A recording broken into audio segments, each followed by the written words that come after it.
कोशिश करने आना चाहिए और डेली लिखा करो बेटा, कुछ ना कुछ डेली लिखा करो। वुमेन्स का मतलब है ना? नहीं लिखोगे तो फिर मतलब नहीं है। चलो स्टार्ट करें।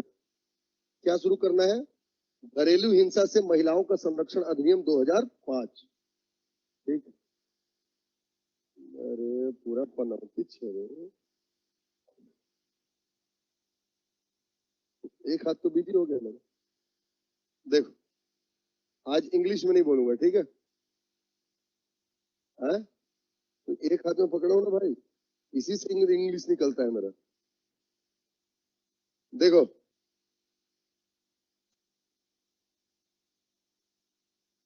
घर में रहकर ऑनलाइन क्लास करने के बाद ऑफलाइन क्लास की अहमियत समझ में आ रहा है सर अभी। घरेलू हिंसा से महिलाओं का संरक्षण अधिनियम 2005, protection of womens from domestic violence act 2005, protection of womens from domestic violence act 2005, घरेलू हिंसा से महिलाओं का संरक्षण अधिनियम 2005। ठीक है? देखो देखें, सीधा एक्ट को शुरू करते हैं पढ़ने का। ठीक है ना?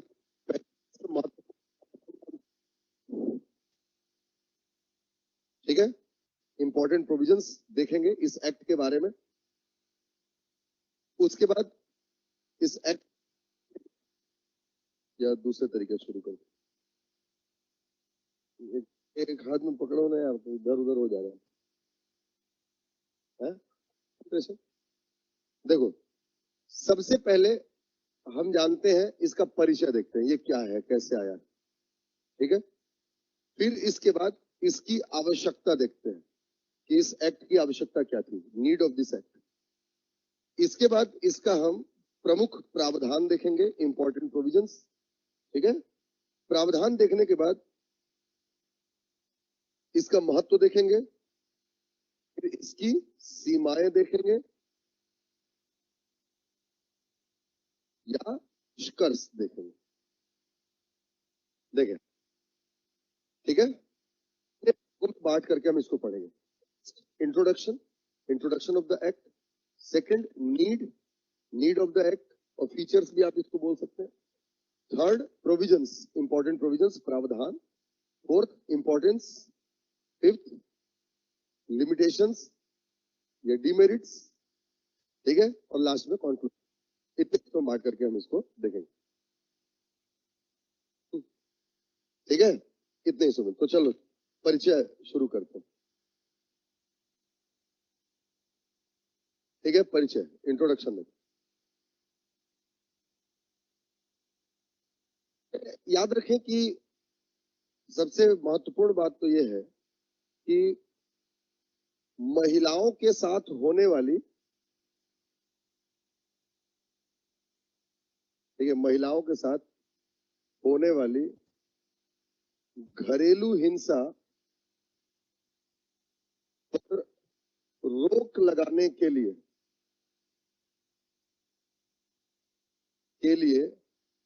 लाया गया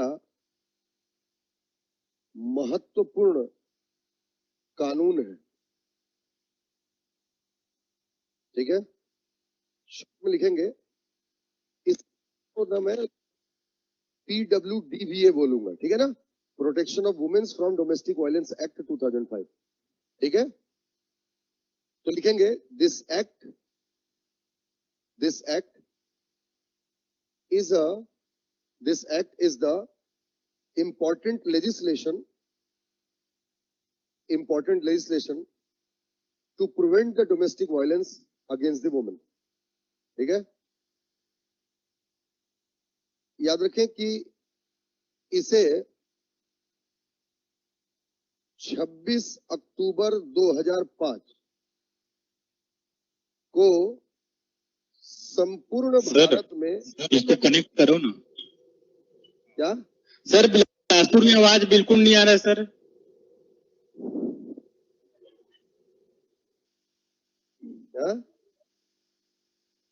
क्या पनौती है।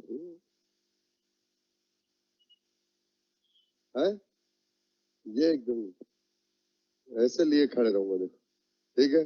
अब इसके ज्यादा मैं तुम्हारे लिए कुछ नहीं कर सकता। अब भी अगर ये होगा ना तो मैं छुट्टी छोड़ दूंगा भाई, ठीक। हाँ, जिस दिन ये ठीक होगा उस दिन फिर क्लास लूंगा, है। संडे को ऐसी हुआ था कि महिलाओं के साथ होने वाली घरेलू हिंसा पर रोक लगाने के लिए लाया गया महत्वपूर्ण कानून है। इसे 26 अक्टूबर 2005 को संपूर्ण भारत में लागू कर दिया गया, ठीक है ना। It was implemented across India on 26 October 2006, sorry 5 का कानून है, 2006 से लागू है, 26 अक्टूबर 2006 से, ठीक है। इसमें 5 अध्याय एवं 37 धाराएं हैं, ठीक है।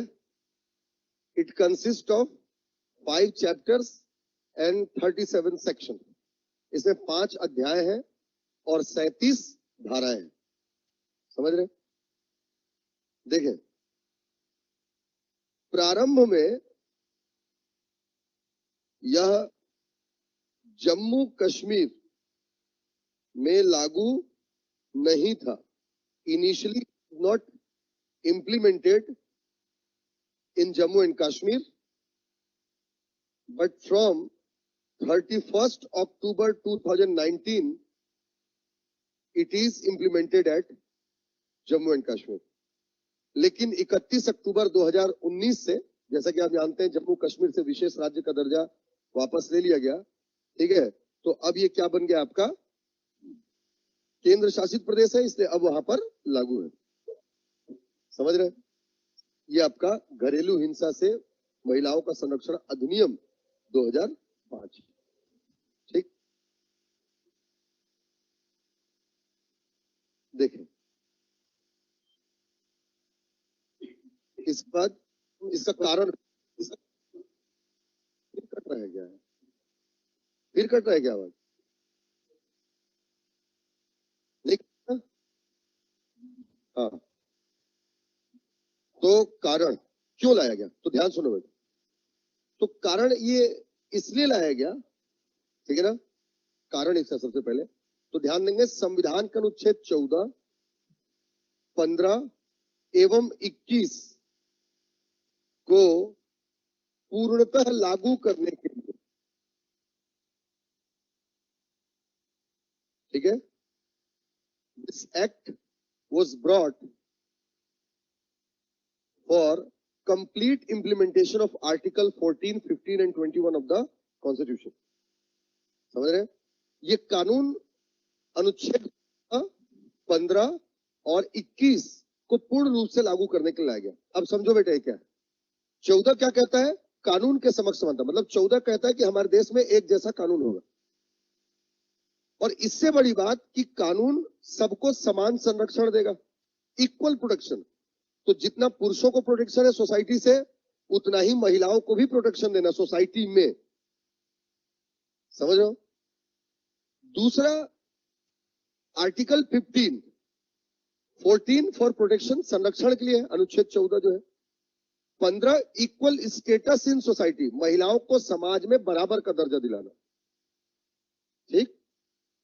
और 21 है गरिमापूर्ण जीवन, डिग्निफाइड लाइफ। तो कुल मिलाकर के आप इसमें इसी को आगे बढ़ा करके लिखे, आप इसमें लिखे, मैं बोल रहा हूं हिंदी में, ठीक है ना। इस प्रकार महिलाओं को कानून द्वारा समान संरक्षण, इस प्रकार महिलाओं को कानून द्वारा समान संरक्षण, समाज में पुरुषों के समतुल्य स्थान, समाज में समतुल्य स्थान,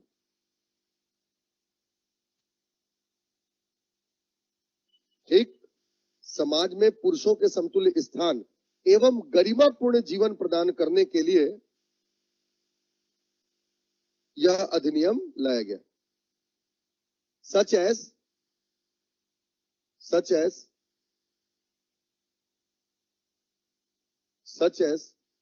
to provide protection to provide equal protection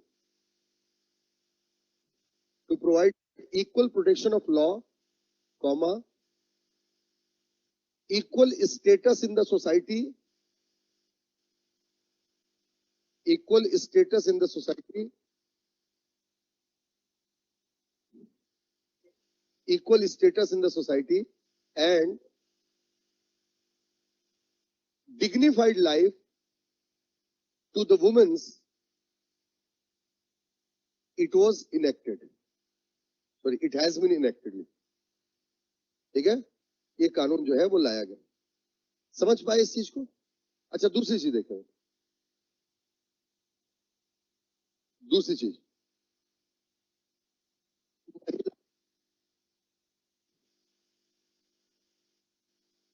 सशक्त करने के लिए, ठीक है, this act also empowers the women, महिलाओं को सशक्त करने के लिए. अच्छा, एक बात समझो बेटा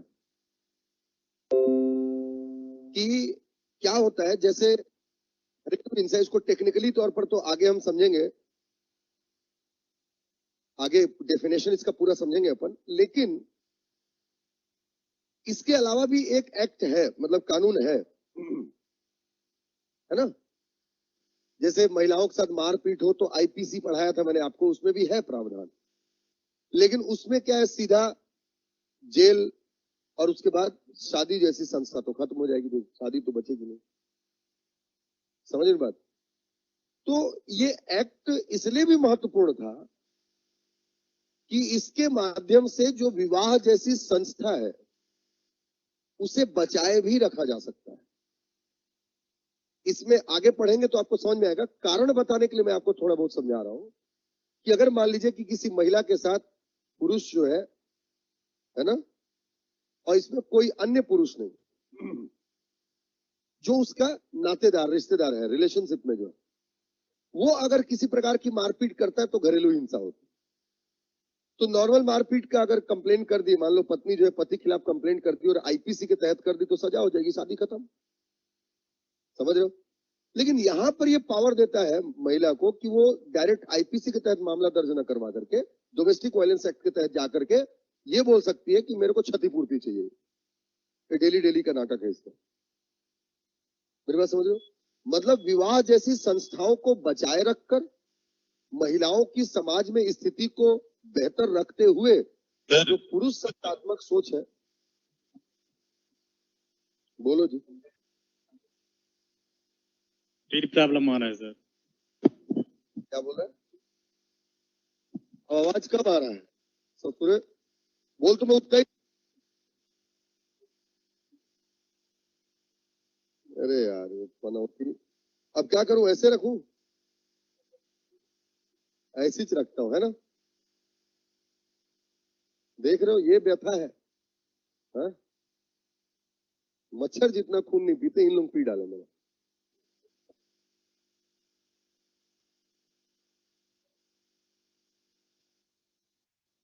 सर कहीं कोई प्रॉब्लम नहीं है.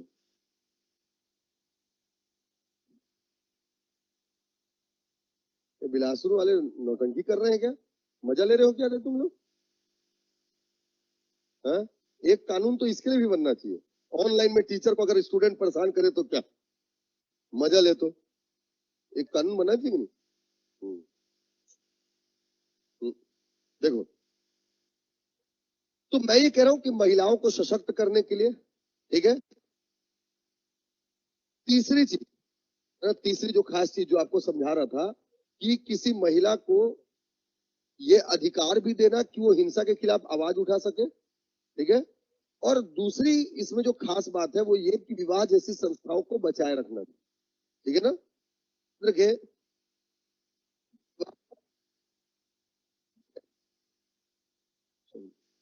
विवाह को बचाकर, ठीक है, विवाह को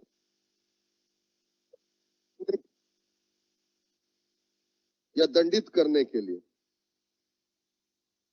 ठीक है, पनिशिंग विदाउट अफेक्टिंग मैरिज, ठीक है ना. इसके अलावा महिला को उसके वित्तीय अधिकार, है ना, वित्तीय अधिकार प्रदान करने के लिए,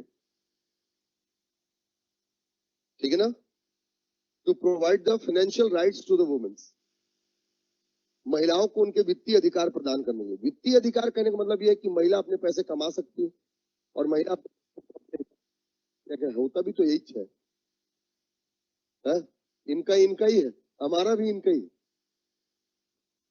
मैं पीड़ित हूं रे। हाँ, तो मैं ये कह रहा हूं इस तरीके से आपको कि महिलाओं को वित्तीय अधिकार, इसमें आगे जब आपको पढ़ाऊंगा मैं तो आपको समझ में आएगा कि शोषण में वित्तीय शोषण भी शामिल है, आर्थिक शोषण है। मान लो पति आपसे आपका पैसा ले लेता है, नहीं देता आपको, कर सकते हो, मत कर देना रे भैया। पति लोग बेचारे बहुत पीड़ित होते हैं, लेकिन समाज उनका कोई सुनता नहीं, है ना, समझ रहे हो? तो ये इस तरीके से आपका घरेलू हिंसा से महिलाओं को संरक्षण अधिनियम जो है इन कारणों से लाया गया। ठीक, समझ में आया?